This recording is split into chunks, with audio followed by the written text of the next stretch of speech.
নমস্কার দর্শক। তো আজকে আমরা কিন্তু জানবো যে এক্সিস মাই ইন্ডিয়া কিন্তু কেন এক্সিট পোল প্রকাশ করলো না। দেখুন, ভোট সকলে দিয়েছেন এবং প্রায় মানুষ কিন্তু জনগণ এখন অপেক্ষা করছে এক্সিট পোলের, যে কোন এক্সিট পোল কি বলছে।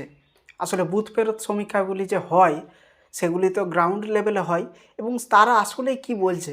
রেজাল্ট তো বেরোতে এখন দেরি আছে এবং এই কয়েকদিনের যে অপেক্ষা না, এই অপেক্ষাটা অনেক লম্বা লাগে যারা বিশেষ করে এই রেজাল্টের জন্য প্রচুর মুখিয়ে রয়েছেন। তো এক্সিস মাই ইন্ডিয়া কিন্তু একটা নামকরা সংস্থা যারা কিন্তু এক্সিট পোল প্রকাশ করে। তো ওয়েস্ট বেঙ্গলের ক্ষেত্রে এরা আগেও করেছে, কিন্তু এইবার আসলে কি হলো, মানুষ অনেকেই বলছে যে তারা করলো না কেন প্রকাশ। তো মানুষ অবশ্যই মুখিয়ে ছিল তাদের জন্য। তো এর পেছনে কয়েকটি বেশ কারণ রয়েছে, যেটি কিন্তু সংস্থার তরফ থেকে অফিসিয়ালভাবেই কিন্তু জানানো হয়েছে। তো সংস্থার কর্ণধার প্রদীপ গুপ্তা তিনি কিন্তু জানিয়েছেন যে আমরা 7 দিন ধরে কিন্তু 294টি আসনে আমাদের প্রতিনিধিরা, যারা শিক্ষিত প্রতিনিধি রয়েছেন তারা কিন্তু ঘুরেছেন প্রায় 80 জন এবং তারা প্রায় 8,324 কিলোমিটার রাস্তা ঘুরে বেরিয়েছেন এবং প্রায় 13,250 জনের মতো ভোটারের সাথে সাক্ষাৎও করেছেন। কিন্তু ঘটনাটি ঘটলো কি তাহলে? এত কিছু করার পরেও সাধারণ মানুষের তো এটাই কোশ্চেন, এত কিছু করলেন যখন তাহলে প্রকাশ কেন করলেন না? এটি আমাদের প্রধান প্রশ্ন। তো সেই প্রশ্নের উত্তর অবশ্যই আমি রয়েছে আপনাদের জন্য দেওয়ার জন্য। তো ব্যাপারটি হয়ে গিয়েছে অন্য জায়গায় এবং ব্যাপারটা কি হয়েছে না, নন রেসপন্স রেট। তো বেশিরভাগ ক্ষেত্রে ইনারা যখন ভোটারের সাথে সাক্ষাৎ করছিলেন তখন কিন্তু প্রায় 70% ভোটার কিন্তু কোনো কিছু বলতেই অনীহা, মানে তারা বলতেই চাইছে না তাদের কি মতামত, তারা কিসে ভোট দিয়েছে, কাকে সাপোর্ট করছে, আবহাওয়া কীরকম, তারা কিছু বলছেই না, তারা একেবারেই সাইলেন্ট। তো এক্সিস মাই ইন্ডিয়া কিন্তু এই ঝুঁকিটা থেকেই কিন্তু বাঁচতে চেয়েছে। অর্থাৎ অতীতে তাদের মতে, অতীতে ভারতে এমন কোনো নির্বাচন হয়নি যেখানে এত বেশি নন রেসপন্স রেট দেখা গিয়েছে। তো তিনাদের মতে এটা হচ্ছে সবথেকে বড় কারণ। এছাড়াও রয়েছে পরিসংখ্যানগত ঝুঁকি। দেখুন, বেশিরভাগ মানুষ ইনারা যখন সাক্ষাৎকার করতে যাচ্ছেন, বেশিরভাগ মানুষ যদি কোনো রেসপন্সই দিচ্ছে না, তখন কিন্তু ইনারা যদি কোনো পরিসংখ্যান প্রকাশ করেও দেন তখন কিন্তু সেটা খুবই একটা ঝুঁকি হয়ে দাঁড়াতে পারে। অর্থাৎ ইনারা প্রেডিক্ট করবেন এক, কিন্তু হয়ে যাবে আরেক, অর্থাৎ উল্টো রেজাল্ট খেলে যেতে পারে। এবং এই যে চুপ থাকা, এটিকে বিজ্ঞানের ভাষায় বলা হয় নন রেসপন্স বায়াস। এবং এই যে পশ্চিমবঙ্গের ভোটাররা যে চুপ রয়েছে, বেশিরভাগ 70% ভোটার ইনাদের মতে, তারা আসলেই কী জন্য চুপ রয়েছেন?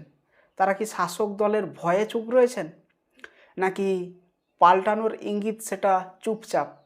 তো এটা হচ্ছে সবথেকে বড় কোশ্চেন। কিন্তু এক্সিস মাই ইন্ডিয়া কিন্তু তারা এই ঝুঁকিটা নিতেই চায় না।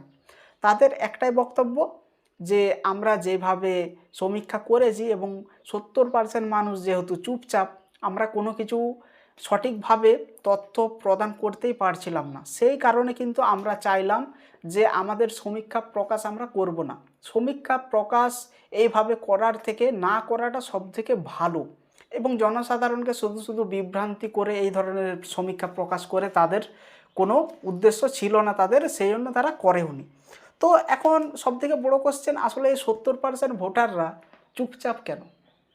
দেখুন, বেশিরভাগ মানুষ তো বলছে তারা ভয়ে চুপচাপ, তারা শাসক দলকে ভয় পাচ্ছে, তারা বলতেই চাইছে না যে তারা কাকে ভোট দিয়েছে।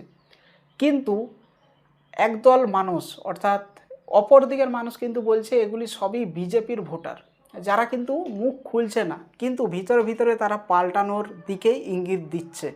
তো দেখার বিষয় এটি যে তারা আসলেই কিসের ইঙ্গিত দিচ্ছে চুপ থাকার জন্য। তো 4 তারিখে তো আমরা দেখতে পাবোই। এবং আর একটা বড় ফ্যাক্টর রয়েছে, যেটি হচ্ছে অনেকেই বলছে এমনটাও, এবং এইটার মধ্যে অবশ্যই লজিক তো রয়েছে। তো ইনারা বলছেন যে যারা চুপ থাকছেন এদের মধ্যে অনেক একটা সংখ্যা রয়েছে যারা কিন্তু শাসক দলেরই সাপোর্টার, শাসক দলের সাপোর্টার। আপনি বুঝতে পারছেন কী রকম একটা লজিক? তো এটার মধ্যে অবশ্যই আমি বুঝিয়ে দিচ্ছি এটা আসলে কেন হতে পারে। তার কারণ হচ্ছে শাসক দলের এমন হয়তো অনেকেই রয়েছেন যারা কিন্তু পরিবর্তনটা এবার চাইছেন, কিন্তু তারা শাসক দলের সাথে ঘুরছেন, কিন্তু ভেতরে তারা পদ্ম ফুলে ভোট দিচ্ছেন। এটাই হচ্ছে আসল ম্যাজিক। এবং এই ম্যাজিকটা যদি গোটা ওয়েস্ট বেঙ্গল জুড়ে যদি এরকম ম্যাজিক চলে যায় তাহলে কিন্তু ব্ল্যাক ম্যাজিকও কিন্তু পেছনে পড়ে যাবে, কিন্তু এটা আন্ডার কাভার ম্যাজিক হয়ে যাবে। ভিতরে ভিতরে কিভাবে কোন ফুল থেকে কোন ফুলে তারা ঝাঁপিয়ে পড়বে এটা বলা খুবই মুশকিল। তো দেখুন এবারের যে ভোটটি হয়েছে এটা যতই এক্সিট পোল আসুক, যাই পোলই আসুক, তো এখানে কিন্তু পুরোপুরিভাবে প্রেডিকশান করা, ধারে কাছেও যাওয়া কিন্তু খুব মুশকিল রয়েছে। আপনারা বিভিন্ন প্রেডিকশান দেখছেন, এক্সিট পোল দেখছেন, যেখানে বলা হচ্ছে বিজেপি আসছে, কেউ বলছে টিএমসি আসছে।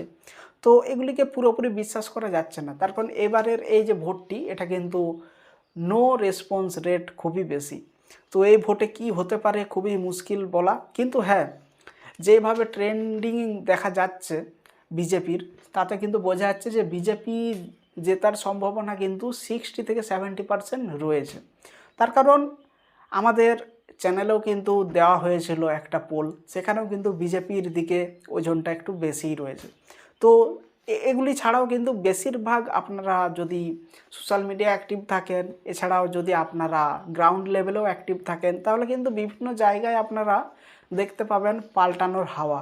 তো দেখার বিষয় এটি, যদি মানুষ টিএমসিকে আবার বিশ্বাস করে যে আরও 5 বছর তাকে আরও দান করি, সে যদি কিছু করে শিল্প টিল্প নিয়ে আসে, তাহলে আলাদা ব্যাপারে, যদি কোনো আলাদা ধরনের ম্যাজিক কাজ করে যায়, নয়তো কিন্তু ঘাস ফুল এখানেই শেষ হয়ে যেতে পারে এবং পদ্ম ফুল ফুটে যেতে পারে।